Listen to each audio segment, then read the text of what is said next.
Hello, बच्चों. Let's read this question. So this question says, this is a assertion and region based question. Alright, we have the four options. आपको यहाँ पर four options given है. Assertion में देखिए क्या बोल रखा है. Internal energy of an ideal gas does not depend upon the volume of the gas. Volume पर depend नहीं करती है. Reason बोला गया है. This is because internal energy of an ideal gas depends upon the temperature of the gas. Gas के temperature क्या करती है आपका depend करती है. तो देखिए बच्चों इस question का key concept आप क्या लिख सकते हैं. The key concept of this question. Internal energy of an ideal gas. ठीक है, इंटरनल एनर्जी लिख लीजिए. क्या लिख लीजिए? Internal energy.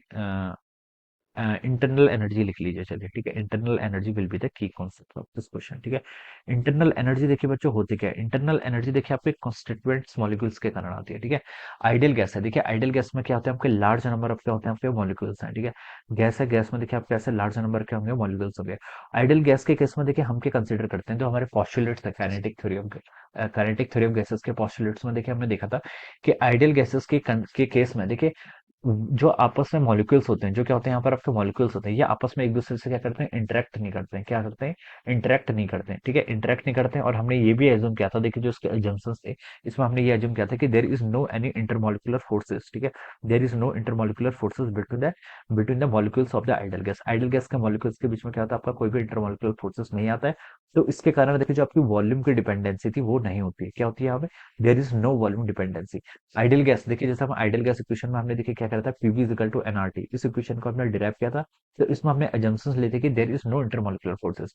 लेकिन वेंडरवाल गैस के जो आपके रियल गैसेस होती है उसमें अपोजिट होता है. उसमें हमने इंटरेक्ट इसमें हमने क्या किया था, इसको एज्यूम किया था कि गैसेस मॉलिक्यूल्स क्या करते हैं, आपस में इंटरेक्ट करते हैं. तो वहां पर देखिए हमने प्रेशर के रिगार्डिंग भी एक टर्म ऐसे ऐड करी थी.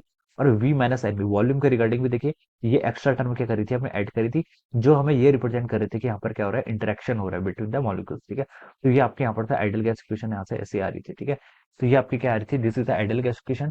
Sorry, this is the ideal gas equation और this is the gas equation for the real gases और फिर वैन डर वाल गैसेस. ऐसा हम इसको यहाँ पर से रिप्रेजेंट करते हैं. तो जो आइडियल गैस होती है देखिए, इसमें जो इंटरनल एनर्जी होती है, it is a function of temperature only. ये किसका फंक्शन होती है, आपके टेम्परेचर का. ठीक है, इंटरनल एनर्जी जो यू होती है, it is a function of temperature only. It internal energy does not depend upon the volume.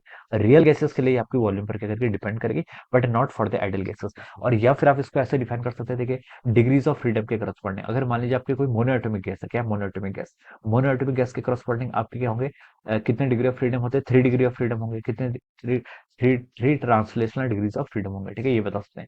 और उसके करस्पॉन्डिंग देखिए अगर हम इसको एनर्जी में डिफाइन करें, तो F/2 RT ये क्या होती है, इसकी एनर्जी होती है. This is the energy. ये क्या होती है, आपकी एनर्जी होती है. तो हम बता सकते हैं कि देखिए this is again a function of temperature only.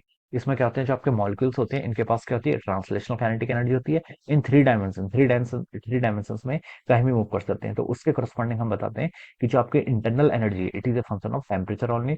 अगर टेम्परेचर इंक्रीज होता है, डिक्रीज होता है, तो आपके इंटरनल एनर्जी में क्या होगा, चेंज होगा. ठीक है, हम यहाँ पर जो इनके बीच का इंटरमोलिकुलर फोर्सेस हैं उनको कंसिडर नहीं करते हैं in case of the ideal gases. इसलिए यहाँ पर आपका वॉल्यूम का भी कोई टर्म नहीं आती है. ऑलराइट, सो ये उसका एडजस्टन हो जाएगा.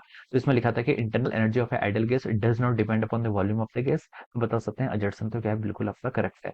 रीजन को देखिए क्या लिखा है, this is because internal energy of ideal gas depends on temperature of the gas. तो ये बिल्कुल करेक्ट है. ठीक है, बिकॉज इंटरनल एनर्जी क्या आपकी टेम्परेचर ऑफ द गैस पर ही क्या करती है, डिपेंड करती है. तो बच्चों देखिए एडजस्टन भी ट्रू है और रीजन भी ट्रू है. और रीजन आपका बिल्कुल करेक्ट एक्सप्लेनेशन है. क्या लिख सकते हैं, reason is a correct explanation. Sorry, reason correct explanation नहीं होगा. क्यों नहीं होगा? क्योंकि देखिए हमें यहाँ पर से does not depend upon the volume की डिपेंडेंसी पूछ रखी है ना.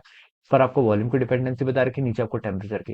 तो हम बता सकते हैं देखिए ये इसका राइट एक्सप्लेनेशन नहीं होगा. ऑलराइट, इसका राइट एक्सप्लेनेशन क्या है, जो हमने अभी बताया था कि यहाँ पर आपके इंटरमोलिकुलर फोर्सेस नहीं होते. तो लेकिन अजर्सन भी करेक्ट है, रीजन भी करेक्ट है, but reason is not the correct explanation. तो आपका ऑप्शन 2 करेक्ट हो जाना चाहिए. Alright, so what we can say, option 2 will be the right answer of this question. All right, this would be right answer. So I hope you all understood this concept. All the best and thank you so much.